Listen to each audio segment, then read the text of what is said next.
Buenas noches. Bienvenidos al cuarto encuentro de la sexta jornada de residentes del Instituto Nacional de Diabetes, Endocrinología y Nutrición, que este año tiene como tema Un buen cuidado regala vida. Nos honran con su presencia. Mi nombre es Gloria Encarnación de Diabetes y Nutrición y durante esta noche seré su moderadora. Sin más preámbulos, les presento a la doctora Eliane Espinosa, de nacionalidad boliviana, residente de tercer año de Diabetología y Nutrición, con el tema antidiabéticos orales. Bien, muy buenas noches. A continuación, a cargo de mi persona, vamos a presentar el tema de antidiabéticos orales. La doctora Eliane Espinosa en esta oportunidad, residente de tercer año de Diabetología y Nutrición. Vamos a iniciar con biguanidas, como todos sabemos, la reina de los antidiabéticos orales, la metformina. Este medicamento mejora la sensibilidad de la acción de la insulina, tanto a nivel hepático, a nivel del músculo esquelético y tejido adiposo, reduciendo así una producción hepática de glucosa entre un 20 y 40% y aumentando la captación de esta glucosa en un 80% a nivel del músculo esquelético. Vamos a tener como resultados que las concentraciones de glicemia, tanto en ayunas como postprandiales, van a disminuir, además de también la disminución de la hemoglobina glicosilada. Como presentación tenemos metformina en 500, 850 y 1000 miligramos y la de acción prolongada en 750 miligramos, con una vida media entre 1.5 y 3 horas y la dosis máxima en 3000 miligramos. El metabolismo lipídico de la metformina, pues nos va a ayudar prácticamente a barrer las lipoproteínas de muy baja densidad. También nos ayuda a reducir el colesterol total y las proteínas de alta densidad, como son las LDLs, entre un 5 y 10%, dando lugar a un perfil de lípidos menos aterogénico. En los pacientes con diabetes sabemos que estos tienden a tener un perfil de lípido más aterogénico. Y también a nivel hepático nos ayuda a disminuir las enzimas. Los efectos de este medicamento estrella van a ser que no nos causan hipoglucemia. Es un antidiabético, más un hiperglucemiante que un hipoglucemiante, reduce las glicemias basales y postprandiales. La disminución de la hemoglobina glicosilada va a estar entre un 1.4 y 2%. La disminución del peso, que también puede oscilar entre un 0.5 y 5 kilogramos, siendo esto mayor en obesos y con un tiempo límite para esta pérdida de peso indicada. También está indicado en los pacientes diabéticos tipo 2 de 10 años en adelante con una dosis máxima de 2000 miligramos al día. Como sabemos, es nuestro fármaco de elección en diabetes. Ya hablando de los insulinos secretores, cuando hablamos de las sulfonilureas, este medicamento nos va a ayudar a la secreción de la insulina por la célula beta. Es importante recalcar que tenemos que tener un depósito de insulina en nuestras células para que éste actúe y tenga su mecanismo de acción.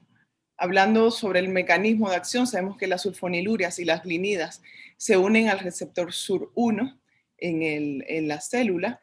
Abre los canales de potasio para luego despolarizar la membrana, abrir los canales de calcio que entren al interior de la célula y así pues secretar los gránulos de insulina al exterior. En cuanto a los efectos, este fármaco produce muchas hipoglucemias graves y prolongadas, lo cual nos va a llevar a que un paciente sea hospitalizado.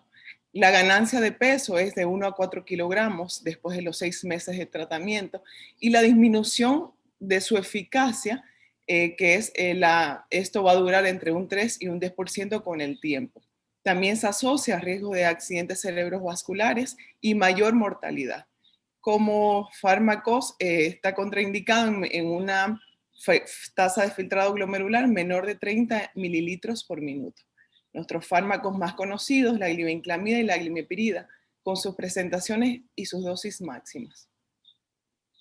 Ya cuando hablamos de los secretagogos, tenemos a las glinidas con el mismo mecanismo de acción de las sulfonilureas, solamente que estos, a diferencia de las sulfonilureas, tienen un inicio de acción y eliminación más rápida que en 4 a 6 horas. El efecto predominante sobre las hipoglucemias es postprandiales. Este medicamento está indicado en aquellos pacientes que tenemos con una dieta irregular, que no comen a horarios fijos, no tienen horarios fijos de comida. Es muy indicado, ya que también nos produce los riesgos de hipoglucemia y también hay incremento del peso.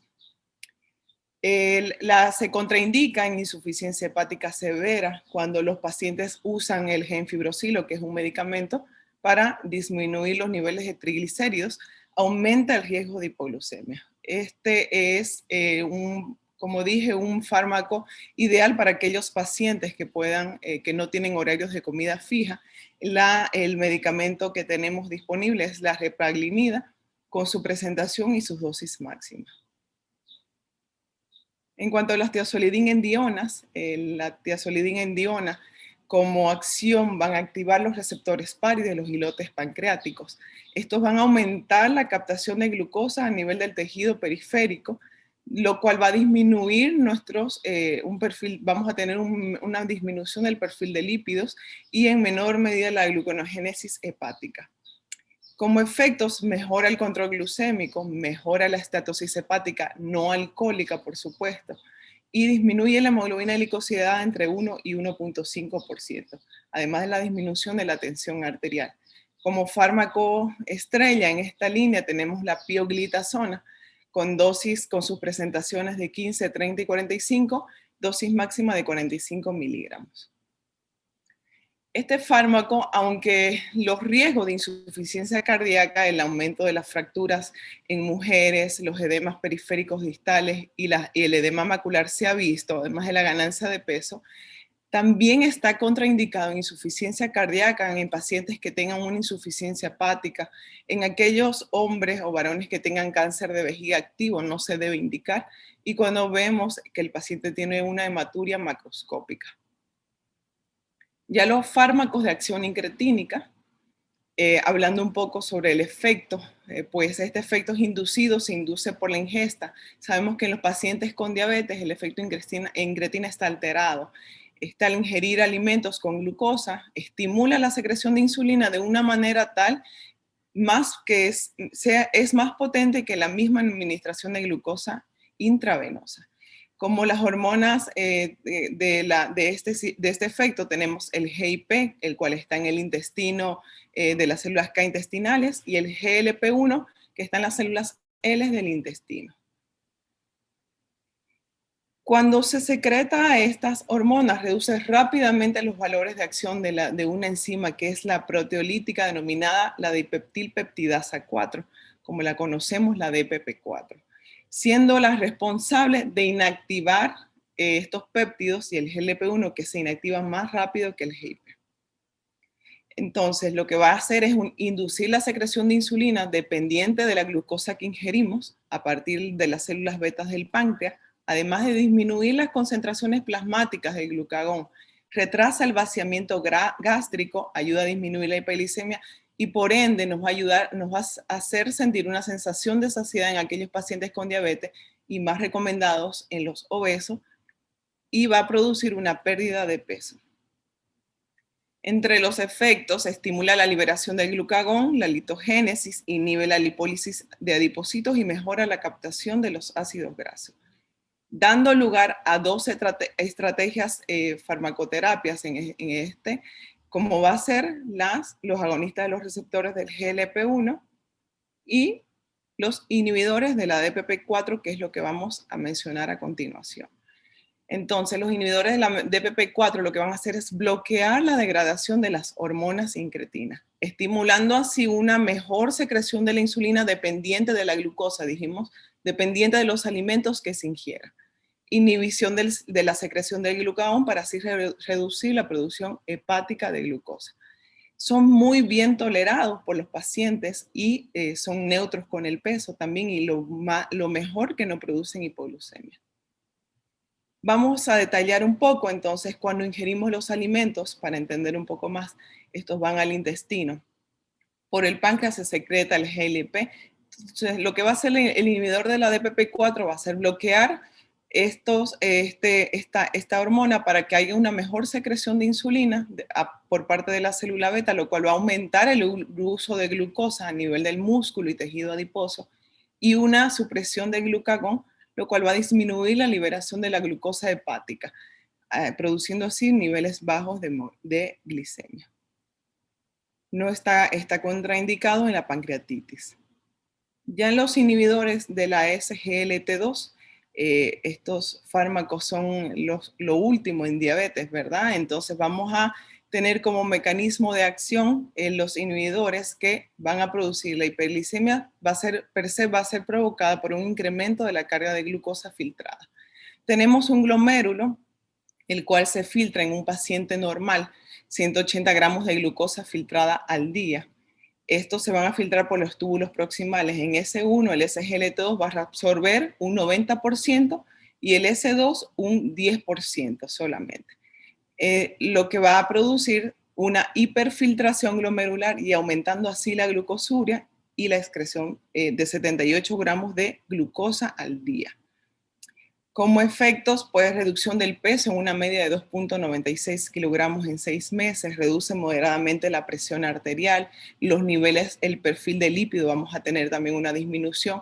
Y lo más llamativo de estos medicamentos van a ser que nos van a disminuir las hospitalizaciones por insuficiencia cardíaca, que actualmente se está usando en conjunto con cardiología, con los cardiólogos, para prevención de las hospitalizaciones, y la disminución de la mortalidad también en un 38%. Se podría retrasar, se habla de la nefropatía diabética y la reducción de la albuminuria.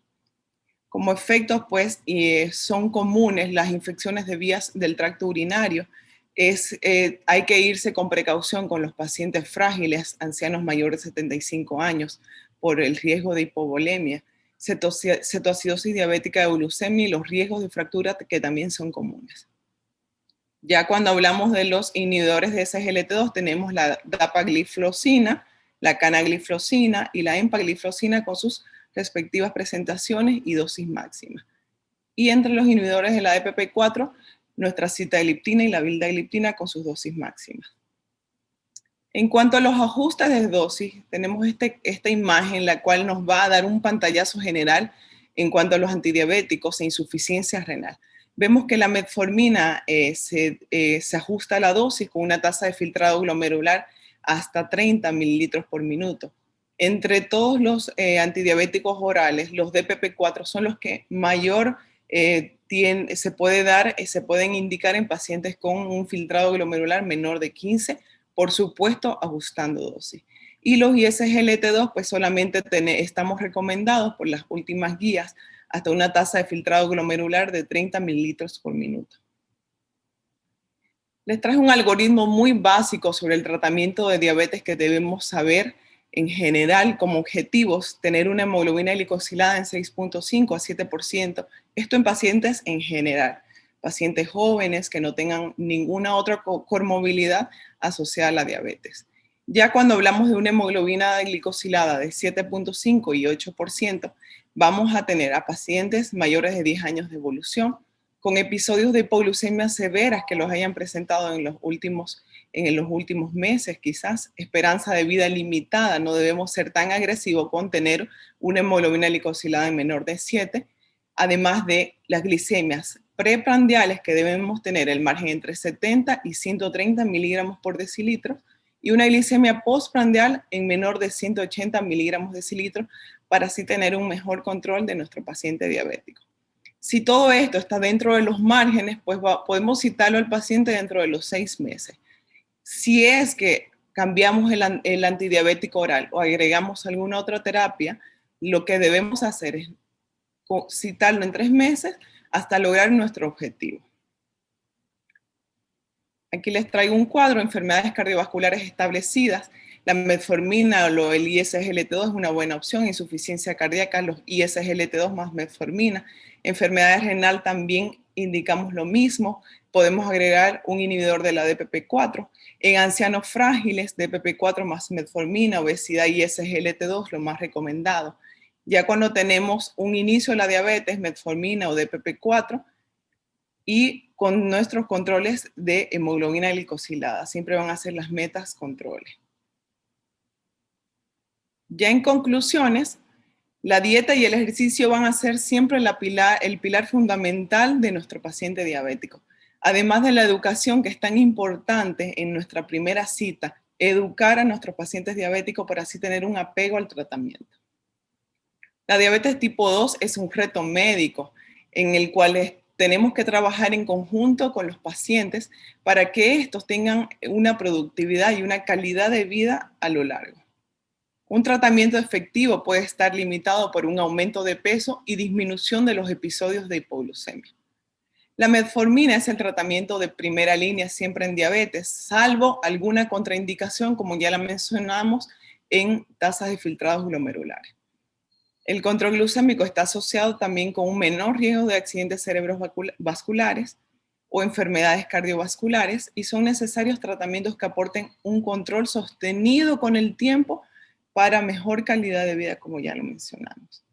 Hasta aquí mi presentación. Muchas gracias.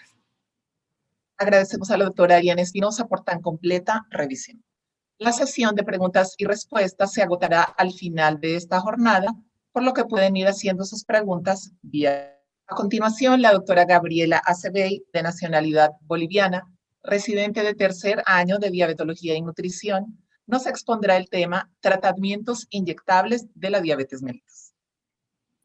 Buenas noches, el tema impartido el día de hoy es de insulinoterapia a cargo de mi persona, la doctora Gabriela Acebey Vázquez, residente de tercer año en diabetología y nutrición. Vamos a iniciar con un poco de historia acerca de la insulina. En el año 1921, Frederick Grant Banting empezó a estudiar perros diabéticos durante su estadía en la universidad, junto a la colaboración de Charles Best, que consiguieron aislar insulina del páncreas en animales y reducir sus niveles glicémicos en sangre. Estos ensayos clínicos se llevaron a cabo en el año 1922 y el año siguiente Eli Lilly lanzó al mercado la primera insulina comercial denominada Iletin. El primer paciente diabético tipo 1 que logró salvar su vida gracias a este gran descubrimiento es el paciente Leonard Thompson, que a sus 7 años administró la primera dosis. Como observamos en la primera imagen, él lucía gravemente enfermo y él llegó a vivir hasta los 27 años y falleció por una alteración pulmonar. Frederick Banting, que es considerado el padre de la insulina, él nació el 14 de noviembre de 1891 en Canadá. En honor a su natalicio, esa misma fecha fue instaurada por la Federación Internacional de Diabetes y la Organización Mundial de la Salud por el Día Mundial de la Diabetes. Este día es la campaña de concienciación sobre diabetes más importante en el mundo. La insulina es una hormona polipéptida constituida por dos cadenas, una alfa y una beta. La cadena alfa está constituida por 21 aminoácidos y la beta por 30 aminoácidos. Estas están unidas por dos puentes disulfuro. A partir de esta molécula hemos tenido más adelante las diferentes insulinas, como por ejemplo la insulina NPH, que todos la conocemos, que a esta se le ha añadido una proteína de pescado denominada protamina, que esta enlentece su absorción. Además de obtener la insulina regular, más conocida como insulina rápida. Con la modificación de la molécula de la insulina, se obtuvo también los análogos basales, que conocemos como la insulina de Temir, Glargina y de Gludec. Además también de obtener análogos ultra rápidos, como la insulina Aspart, Lispro y Glulicina. ¿Cómo vamos a aplicar y preparar la insulina? En caso de que los pacientes presenten utilicen una insulina en frasco, se requiere una jeringuilla. Entonces, vamos a limpiar con algodón y alcohol la boca de goma del frasco de insulina, vamos a retirar la tapa de la jeringa e insertamos la aguja de la jeringa en el frasco de insulina. Vamos a alar el émbolo de la jeringa cargando las unidades requeridas y en caso de que éstas contengan aire, vamos a retirarlo. Esta se aplica en el tejido subcutáneo. Empujamos el émbolo en su totalidad y vamos a esperar 5 segundos para retirar. Importante que pacientes que utilicen insulina regular e insulina retardada por separado, se debe cargar primero la insulina rápida. ya que esto con el fin de evitar la contaminación y así no alterar la acción de esta insulina. En el caso de las insulinas análogas que vienen en una forma de lapicero, vamos a retirar la tapa del lapicero, vamos a empujar la aguja en la pluma y vamos a enroscar hasta que esta quede ajustada.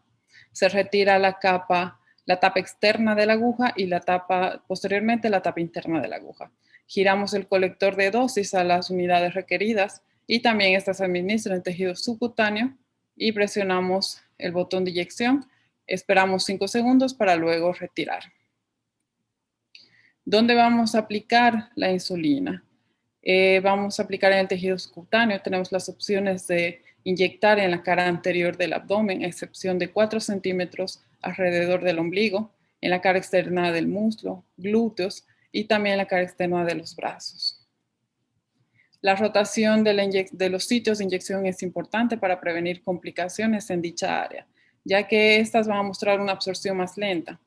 En el área del abdomen tiene una mayor tasa de absorción, seguida de los brazos, muslos y nalgas. Al realizar una actividad física, esta va a aumentar la tasa de absorción en los sitios de inyección, probablemente por un aumento en el flujo sanguíneo en la piel. La velocidad de absorción también va a diferir dependiendo si la inyección se realiza en el área subcutánea o intramuscular, ya que en el área intramuscular la absorción va a ser más rápida. Las complicaciones son la lipoatrofia y la lipohipertrofia, como podemos ver en esta imagen.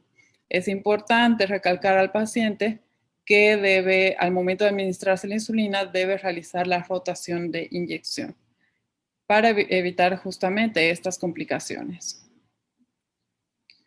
La presentación de los análogos tiene a la venta diferentes tamaños de aguja. Estas vienen de 4, 6 y 8 milímetros. Y también junto con las insulinas humanas que van a venir con jeringuillas igualmente de tamaño de 4 a 8 milímetros. Dependiendo del tamaño de la aguja, vamos a tomar en cuenta la técnica de aplicación. Si la aguja tiene un tamaño de 4 milímetros, no va a ser necesario realizar un pliegue, ya que esta aguja no va a traspasar al tejido muscular. En caso de que sean de 6 milímetros u 8 milímetros, es necesario realizar el pliegue cutáneo para que así el contenido se quede en el tejido subcutáneo. Vamos a hablar un poco de la acción de las insulinas. Vamos a mencionar el nombre comercial, inicio de acción, el pico máximo y la duración de las insulinas. En el caso de las insulinas prolongadas, estas que tienen un inicio de acción entre 1 a 4 horas, no presentan un pico máximo y su duración va a variar entre 12 hasta 42 horas. Las insulinas intermedias, la más conocida es la insulina NPH, que tiene un inicio de acción de 2 a 4 horas, con un pico máximo de 4 a 10 horas y una duración de 12 a 18 horas. Respecto a las insulinas ultra rápidas, que tienen un inicio de acción de 5 a 15 minutos, un pico máximo de 1 a 2 horas y una duración de 3 a 5 horas. La insulina rápido regular inicia su acción a los 30 y 60 minutos con un pico máximo de 2 a 4 horas y una duración de 6 a 8 horas. Existe también en el mercado insulinas mixtas, que estas están compuestas por insulina retardada e insulina regular. Esto depende de los porcentajes que presenten. Pueden estar en 70% que presenta insulina retardada y 30% de insulina regular o 50% de insulina retardada y 50% de insulina regular. La duración de estas insulinas va a variar desde las 10 hasta las 36 horas. Estas también vienen en presentación de lapiceros y frascos. Existen también antidiabéticos inyectables que no son insulínicos. Estos son los de acción incretínica. Las incretinas son hormonas intestinales liberadas al torrente circulatorio en respuesta a la ingestión de alimentos. Las dos principales incretinas son la GLP-1 y la GIP, que estas van a actuar sobre el páncreas estimulando la producción de insulina. El GLP-1 inhibe la secreción de glucagón y va a retrasar el vaciamiento gástrico y va a disminuir la disminución del consumo de alimentos, ya que va a dar una sensación de saciedad. En el mercado tenemos disponibles la liraglutide, lixacenatide, exenatide. Su aplicación también es de manera subcutánea. puede ser una vez al día, inclusive hay presentaciones de una vez semanales. El descontrol metabólico en la diabetes nos lleva a complicaciones agudas y crónicas. Dentro de las complicaciones agudas podemos presentar hipoglicemia, cetoacidosis diabética, síndrome hiperglucémico hiperosmolar e infecciones. Las crónicas, las nefropatías, neuropatías, pie diabético, además de alteraciones gastrointestinales, cutáneas sexuales y periodontales. Por eso que la insulinoterapia es beneficiosa para mantener un buen control metabólico, además de prevenir las complicaciones antes mencionadas. Y en caso de que estas complicaciones estén presentes, la insulinoterapia va a prevenir el empeoramiento de estas. Como se ha estado mencionando a lo largo de la presentación, un mensaje que un buen cuidado regala vida, para recordarles, gracias.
Gracias, doctora Sevi, por su ponencia.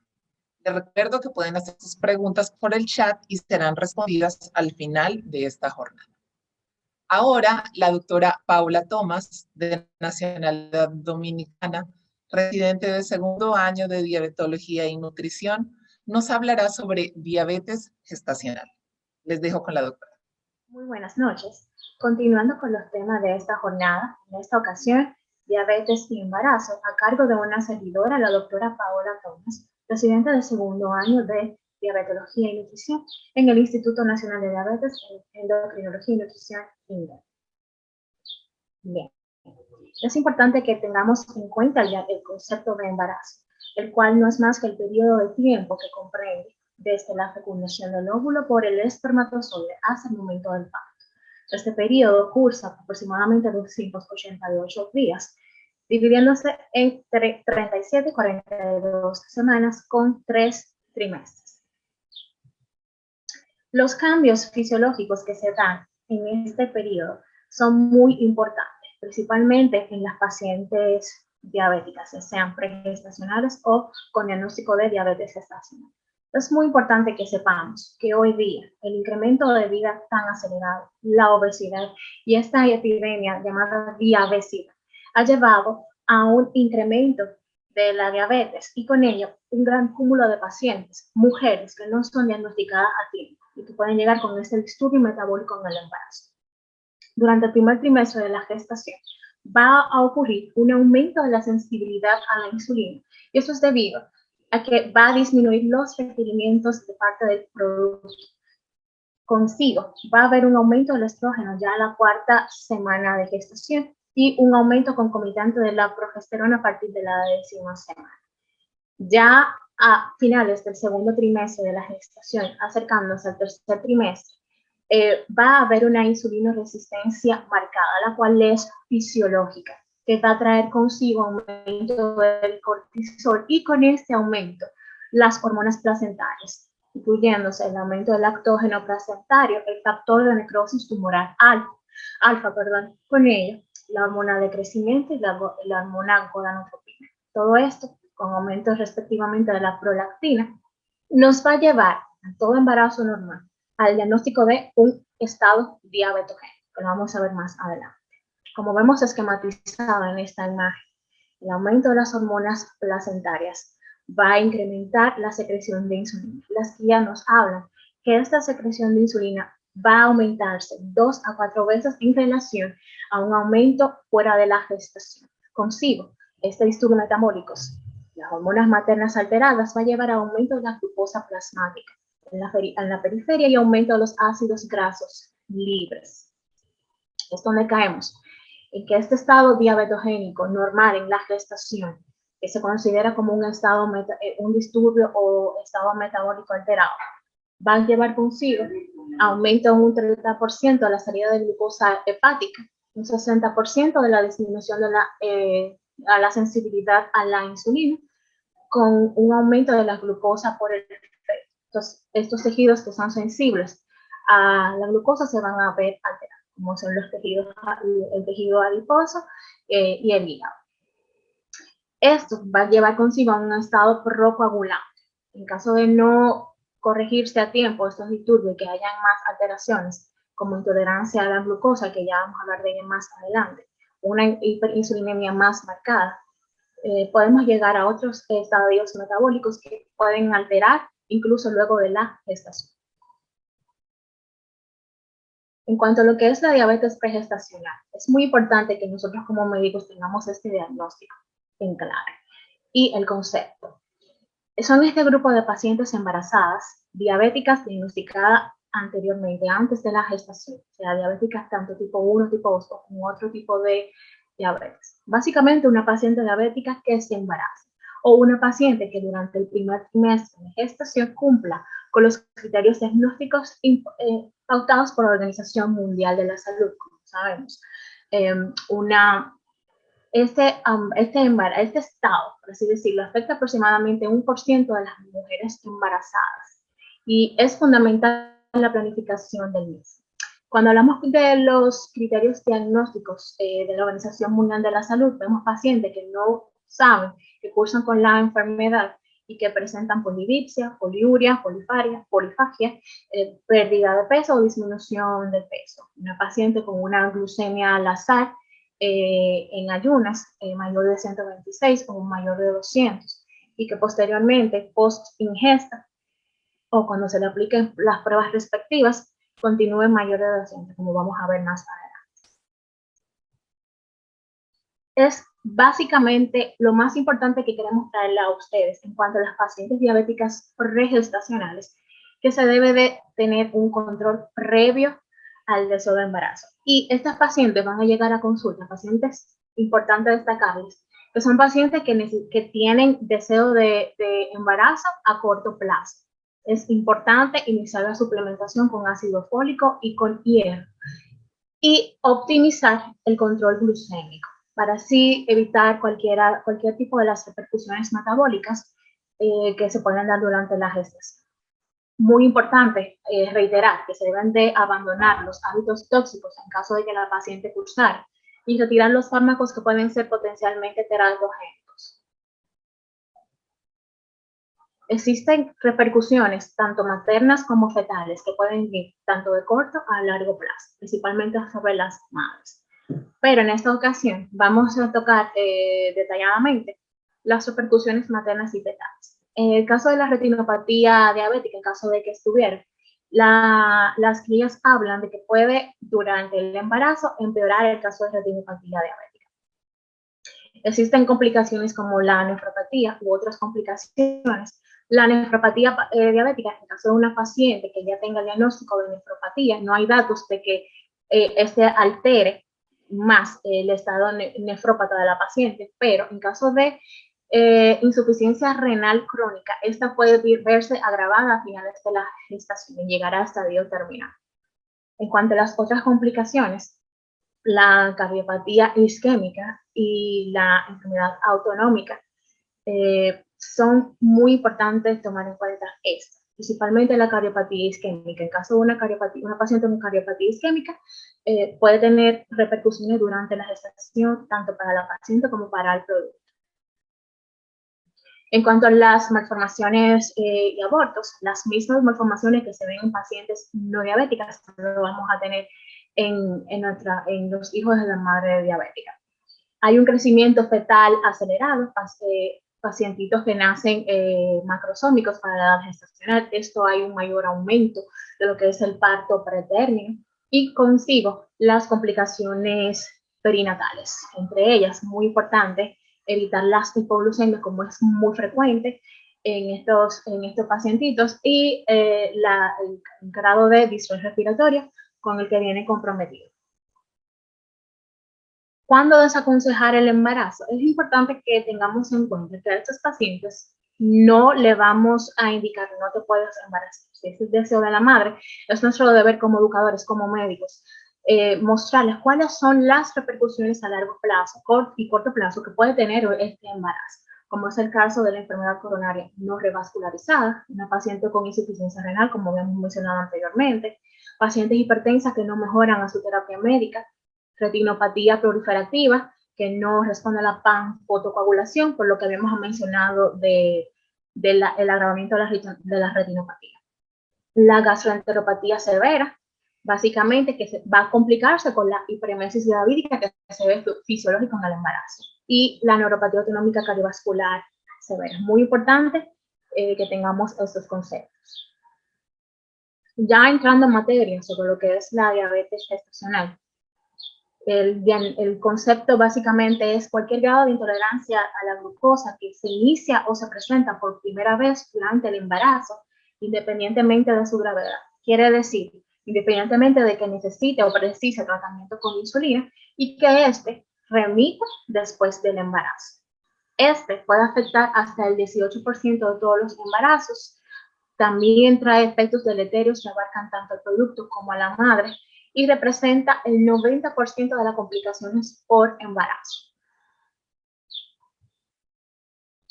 Los factores de riesgo a desarrollar esta entidad, una paciente con diabetes gestacional en embarazo previo, una paciente con una edad mayor a 30 años, pacientes con antecedentes de diabetes en familiares de primer grado, pacientes con sobrepeso, también en obesidad, antecedentes de macrosomía fetal y de muerte perinatal que no haya podido ser explicada.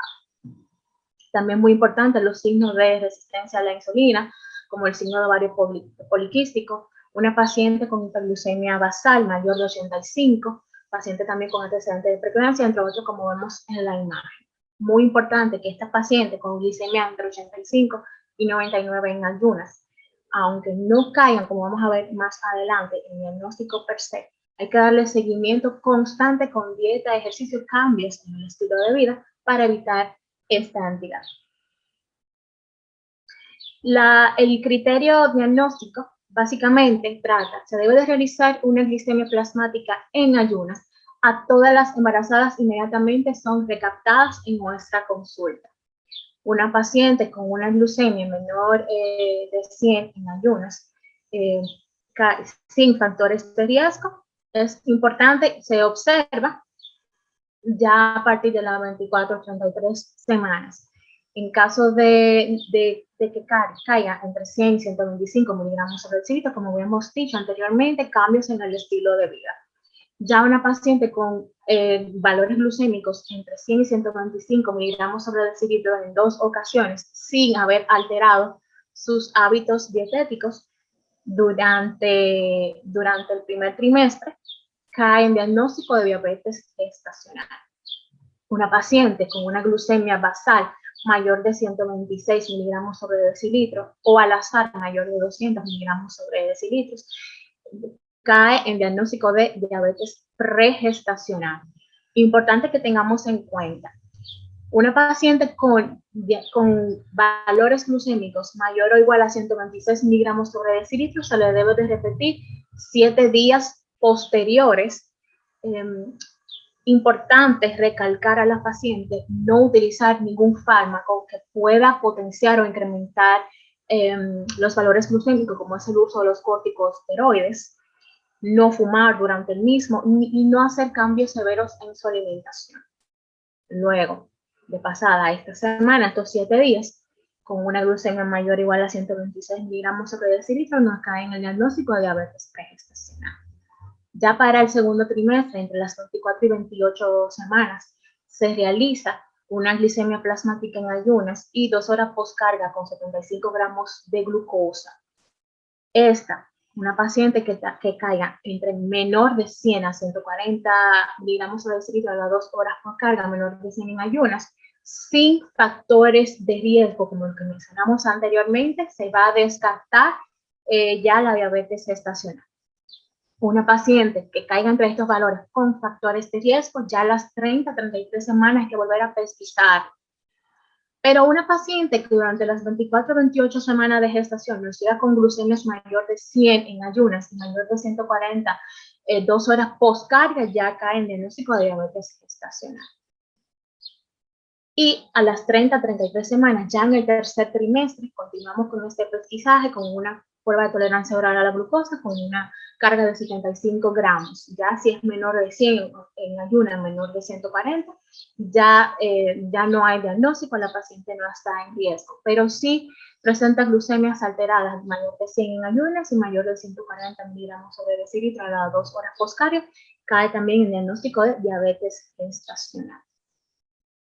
Es muy importante que conozcamos también el criterio diagnóstico de la Asociación Americana de Diabetes, ADA, y esta utiliza un paso con una prueba de tolerancia oral a la glucosa ya a partir de las 24 semanas, y también con un valor sobre lo recomendado por la Organización Mundial de la Salud, como hemos hablado anteriormente.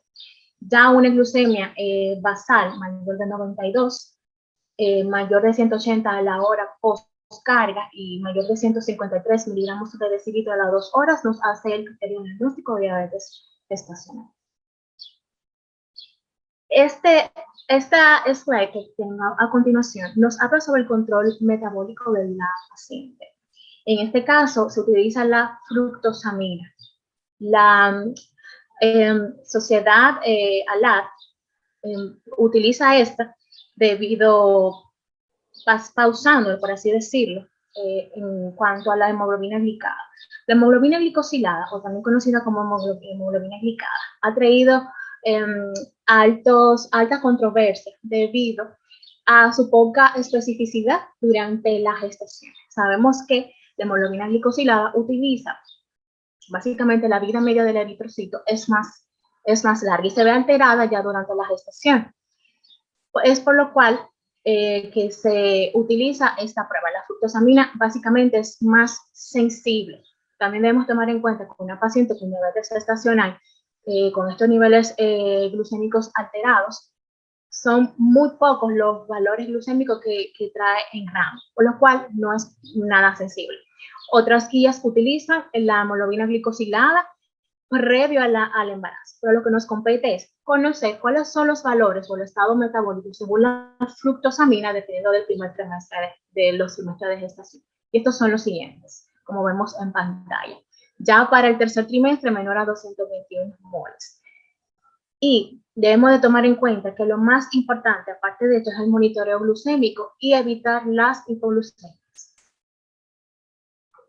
El monitoreo glucémico se va a ver de diferentes maneras. Es el gold estándar para saber cómo ha sido el tratamiento de la paciente en caso de que ella esté ya con plan dietético, cambios en el estilo de vida, o en caso de que esta paciente no esté metabólicamente estable y necesite insulina. Ya pacientes con plan alimentario únicamente, se utiliza un control de glucemia en ayunas diarios y se alterna postprandiales entre distintos horarios. Esto se hace durante 3 días.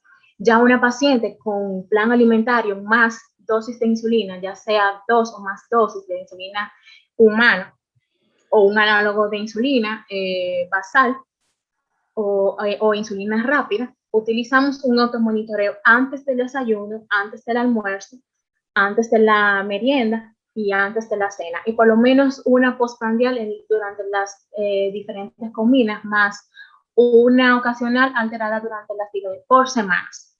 Y se debe de enfatizar el control y reconocer las hipoglucemias.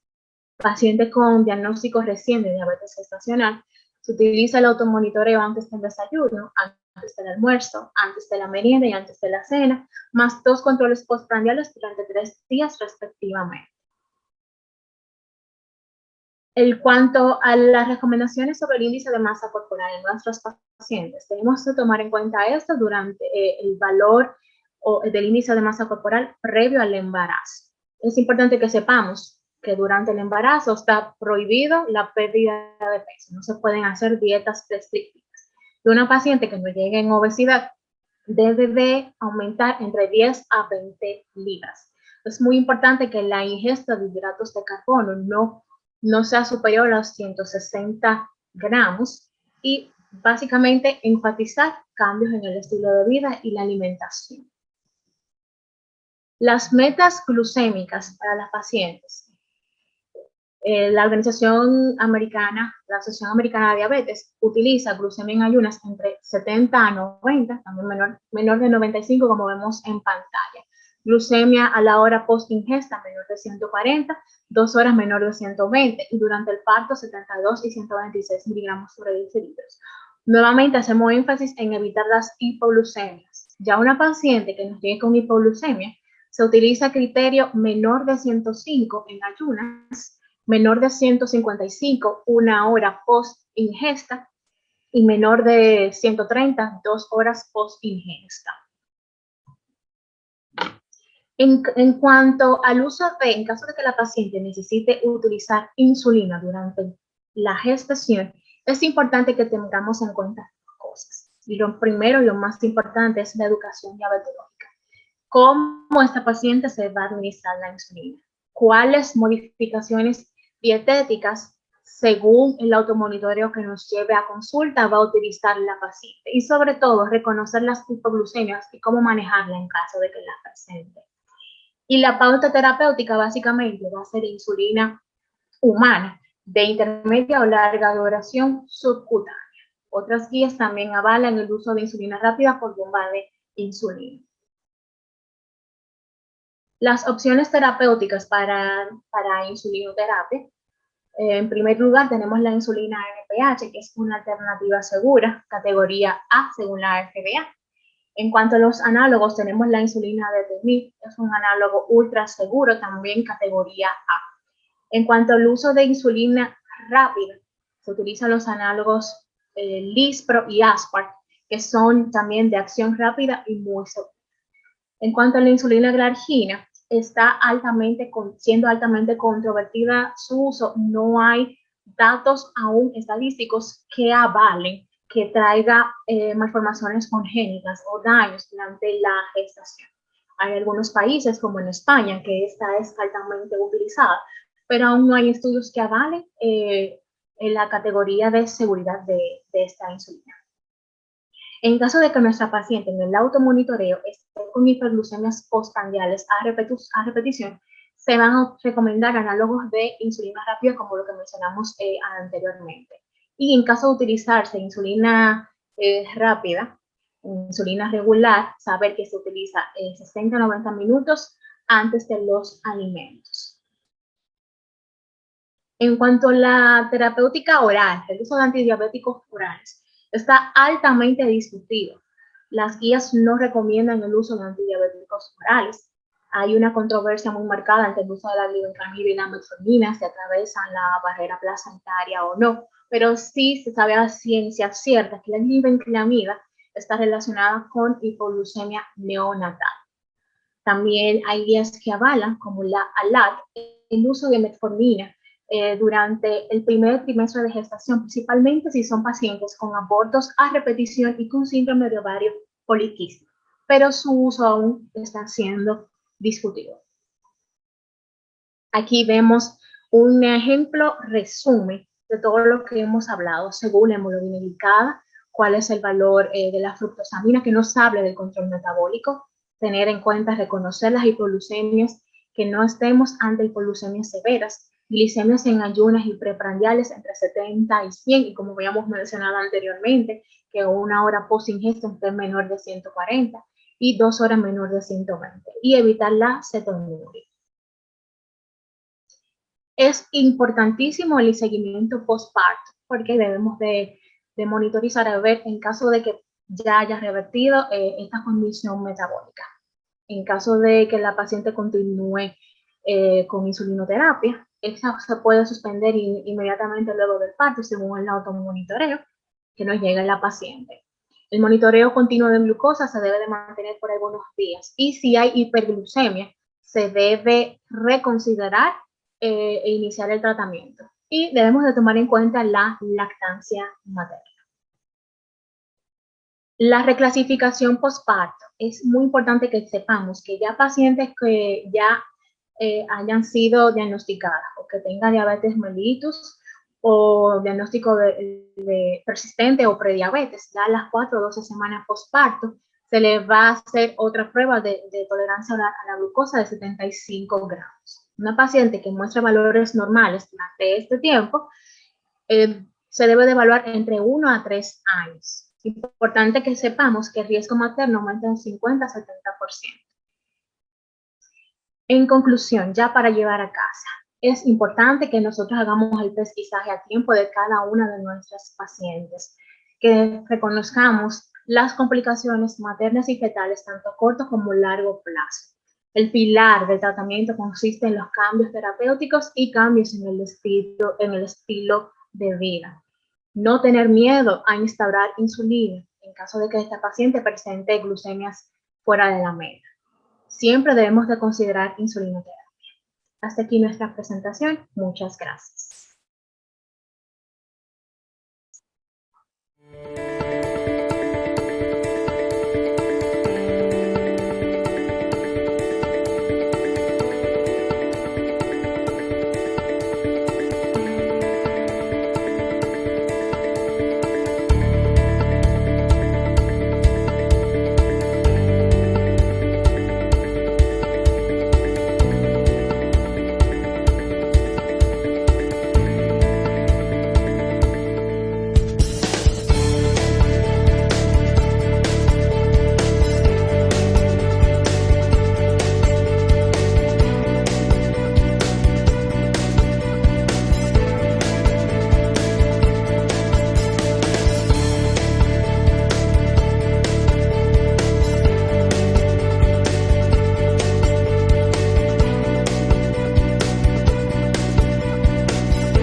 Agradecemos a la doctora Paola Tomás por su revisión. Como última ponente de la noche, la doctora Carolina Matos, de nacionalidad dominicana, residente de tercer año de diabetología y nutrición, nos expondrá el tema hipoglucemia. Buenas noches. En esta ocasión vamos a tener la oportunidad de hablar de un tema sumamente importante, tanto para los pacientes diabéticos como para nosotros, los médicos. Vamos a hablar acerca de la hipoglicemia. A cargo de esta servidora, la doctora Carolina Matos, residente de tercer año de la residencia de diabetología y nutrición. Este será nuestro contenido a tratar. Entonces, con la búsqueda constante de mantener a nuestro paciente diabético en la normoglucemia, hemos implementado regímenes terapéuticos aún más estrictos, lo cual aumenta la incidencia de los episodios de hipoglicemia, convirtiéndose en esto en el principal factor limitante en el tratamiento de la diabetes mellitus. Entonces, partiendo de la expresión de origen latino, primo non nocere, primero no hacer daño, debemos prevenir o evitar a toda costa que nuestros pacientes diabéticos presenten los episodios de hipoglicemia. En el año 2013, los grupos de estudio de hipoglicemia de la Asociación Americana de Diabetes y de la Sociedad de Endocrinología definieron la hipoglicemia como todo episodio de concentración de glucosa plasmática anormalmente baja que expone al individuo a un daño potencial. Ahora bien, no podemos definir la hipoglicemia con un valor fijo de glicemia, ya que nuestros pacientes diabéticos van a presentar diferentes umbrales en cuanto a los signos y síntomas a la hora de presentar la hipoglicemia. La diabetes mellitus es una pandemia global, como todos sabemos, y la Federación Internacional de Diabetes estima que su prevalencia va a alcanzar unos 592 millones de personas para el año 2035. Una sustancial proporción de pacientes diabéticos va a morir a causa de eventos cardiovasculares y van a presentar una expectativa de vida reducida de aproximadamente 7.5 y 8.2 años entre hombres y mujeres respectivamente. La mayoría de los pacientes diabéticos que están sometidos a la insulinoterapia o a terapia con antidiabéticos orales tipos del secretagogo van a presentar la hipoglicemia. Debido a la alta prevalencia de la diabetes mellitus a nivel mundial, la hipoglicemia es la emergencia ambulatoria endocrinológica encontrada con más frecuencia en la atención hospitalaria. Así pues, la Unidad de Estadística Nacional de los Estados Unidos en el 2011 registró 282,000 visitas en el departamento de emergencias, presentando hipoglicemia como un primer diagnóstico y la diabetes mellitus como un segundo diagnóstico. Nuestros pacientes diabéticos tipo 1 van a presentar 2 hipoglicemias en promedio sintomáticas, mientras que una hipoglicemia grave al año. Ahora bien, consideramos que esta estimación está infravalorada, ya que los pacientes diabéticos tipo 1 presentan incontables episodios de hipoglicemias graves muy frecuentes en el sueño nocturno. Nuestros pacientes diabéticos tipo 2, en cambio, presentan 1/3 de la cantidad presentada por los pacientes diabéticos tipo 1, sin embargo, no están exentos de estos episodios de hipoglicemia. La Asociación Americana de Diabetes ha clasificado la hipoglicemia en 5 categorías, de las cuales debemos destacar la hipoglicemia severa, la cual se requiere la asistencia de otra persona para poder administrar carbohidratos, ya sea administrar el glucagón o administrar cualquier otra acción de resucitación. En este tipo de hipoglicemia muchas veces no vamos a tener la glucemia capilar disponible, el valor en sí. Sin embargo, una vez que nuestros pacientes ya se han recuperado en cuanto a su estado neurológico posterior a la ingesta de alimentos, sabemos que estuvimos frente a un episodio de hipoglicemia. De igual forma, cabe destacar lo que es la hipoglicemia sintomática, como dije anteriormente, muy frecuente en nuestros pacientes diabéticos tipo 1 y más frecuente durante su sueño nocturno. Y la pseudohipoglicemia, que esta es signos y síntomas que se ven en pacientes que han estado con un mal control glucémico de forma constante y comienzan a presentar esos signos aún teniendo un valor de glicemia mayor a los 70 miligramos por decilitro. En cuanto a los factores de riesgos que pueden tener nuestros pacientes a la hora de desarrollar hipoglicemia y especialmente una hipoglicemia severa, se encuentran varios, dentro de los cuales cabe destacar una hemoglobina glicosilada menor a un 6%. Esta se da en pacientes que están muy bien controlados. Tenemos que tomar en cuenta su automonitoreo y las glucemias presentadas a nivel de la consulta para así poder hacer un reajuste del tratamiento a tiempo. Pacientes que están con insulinoterapia, pacientes que tengan una mala aplicación, una técnica inadecuada en cuanto a la administración de insulina, pudiendo estos tener una administración intramuscular de la insulina, haciendo que la velocidad de absorción aumente a un 50% y se presenten los episodios de hipoglicemia. Pacientes también que están bajo insulinoterapia, pero a una dosis intensificada, en donde tienen que tener más de 1 o 2 administración de insulina al día, mediante un esquema basal-bolus o basal-plus, también están en riesgo, así como también pacientes que erróneamente se administran dosis excesivas a lo recomendado. Pacientes que están con antidiabéticos orales en terapia, del tipo de las sulfonilurias, por ejemplo, pacientes que están bajo tratamiento con glibenclamidas, muy vistos en aquellos pacientes adultos mayores que por lo general tienen dosis inadecuadas de lo que son este tipo de medicamentos. Pacientes, nuestras queridas pacientes embarazadas que en el primer trimestre de embarazo también pueden presentar hipoglicemias severas gracias al aumento a la sensibilidad a la insulina. Pacientes que tengan disfunción renal, pero a la vez disfunción hepática, debemos de tomar en cuenta que estos pacientes pueden llegar a tener un aumento en la aclaración, una disminución, perdón, en la aclaración de los medicamentos, tanto insulinoterapia como los medicamentos antidiabéticos orales, lo cual va a poner en riesgo a estos pacientes a presentar un mayor riesgo de hipoglicemia. Pacientes con neuropatía autonómica, en donde los cuadros de hipoglicemia, tanto los signos como los síntomas, se pueden ver enmascarados. Otros pacientes que tengan episodios previos de hipoglicemia severa, como todos sabemos, esto se vuelve una especie de círculo vicioso en donde un paciente comienza a tener una hipoglicemia severa y consecuentemente, posteriormente, pueden llegar a presentar otros episodios. Otros medicamentos que no necesariamente son hipoglucemiantes nos pueden enmascarar también signos y síntomas de hipoglicemia, como son los beta bloqueantes del sistema adrenérgico, así como son el atenolol y el propanolol. No debemos también olvidar lo que son el consumo de alcohol, que nos va a propiciar el ambiente perfecto para que nuestro paciente presente eventos de hipoglicemia. Pacientes también que utilizan pacientes también que realizan ejercicios de forma excesiva y no tienen un automonitoreo ni tienen una merienda previa a dicho ejercicio, y pacientes que no se hacen monitoreo de forma constante. Dentro de las manifestaciones clínicas que puede presentar el paciente dentro de una hipoglicemia, estas son muy dinámicas y las manifestaciones son muy inespecíficas. Dentro de estas están temblores, ansiedad, excitación, taquicardia, diaforesis. El paciente puede presentar hambre excesiva, confusión, una irritabilidad, cambios de conducta. De igual forma, el paciente puede presentar cefalea, puede presentar cambios de humor e inclusive coma.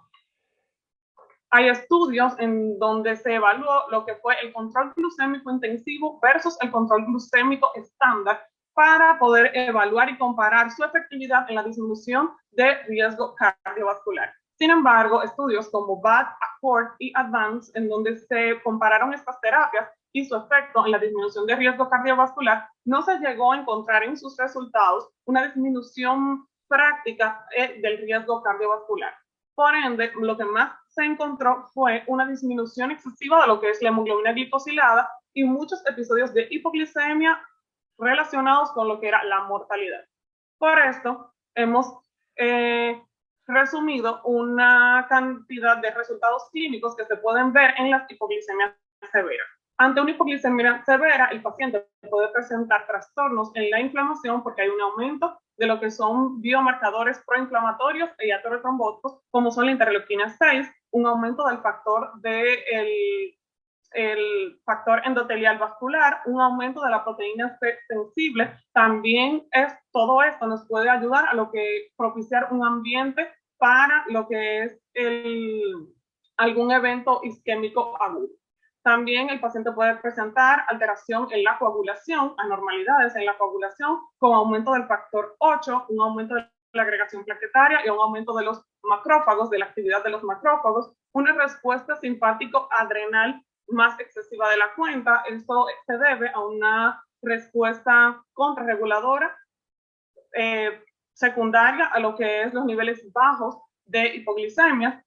Entonces, el paciente puede llegar a tener una alteración en la contractilidad del miocardio, mayor esfuerzo del miocardio y mayor aumento de la demanda de oxígeno. El paciente puede llegar a presentar arritmia letal cardíaca, extrasístoles, y aparte de eso, se han registrado aumento del intervalo QT, que está muy relacionado con lo que es la muerte súbita del paciente diabético. Todo esto en conjunto, más un daño endotelial per se, nos puede propiciar un ambiente para que el paciente desarrolle riesgo de eventos cardiovasculares secundarios a las hipoglicemias.